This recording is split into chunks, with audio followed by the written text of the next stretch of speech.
240 বস্তা ভারতীয় চোরাই পণ্য রয়েছে জিরা। প্রতি বস্তাতে 30 কেজি করে 7200 কেজি ভারতীয় জিরা, যার আনুমানিক বাজার মূল্য যদি আমরা পাইকারি রেটে ধরি সেই ক্ষেত্রে 700 টাকা করে ধরলেও সেটা 50,40,000 টাকার উপরে ওঠে।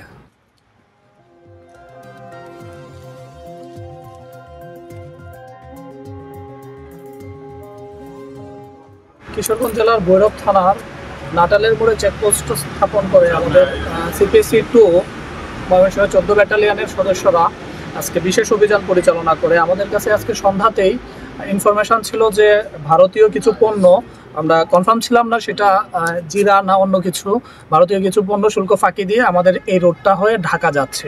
তো আমরা এই সংবাদের ভিত্তিতে আমাদের একটা বিশেষ টিম গঠন করি এবং নাটালের মোড়ে সেই টিমটাকে অবস্থান করাই পণ্য আটক করার জন্যে।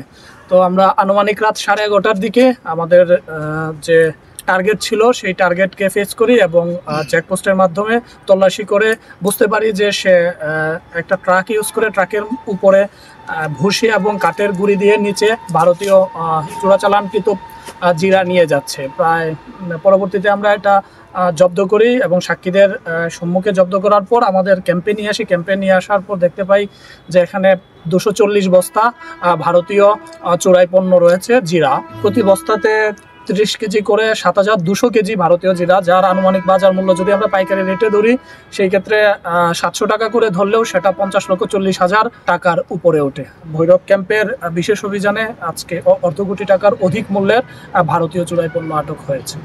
আটক আছে একজন, সে হচ্ছে গাড়ির ড্রাইভার ইউসুফ আলী, তার নাম 33। প্রাথমিক জিজ্ঞাসাবাদে জানা যায় তার বাড়ি চাঁপাইনবাবগঞ্জ। প্রাথমিক জিজ্ঞাসাবাদে যেটা জানা গেল তাকে একজন লোড করে দিয়েছে, কিন্তু সে এখনো আমাদেরকে কনফার্ম করে নাই ওইটার মালিককে কোথায় নিয়ে যাচ্ছে। ঢাকা নিয়ে যাচ্ছে, বাট পার্টিকুলার কোনো ব্যক্তির নাম সে এখন পর্যন্ত বলেনি। আমরা তাকে আরও জিজ্ঞাসাবাদ করব এবং থানা পুলিশের সহায়তা নিয়ে তার সাথে কথোপকথনের মাধ্যমে এটা প্রকৃত মালিককে সেটা যাচাই করার প্রচেষ্টা করব এবং এই বিষয়ে ভৈরব থানায় একটি মামলা দায়েরের প্রস্তুতি অলরেডি চলছে।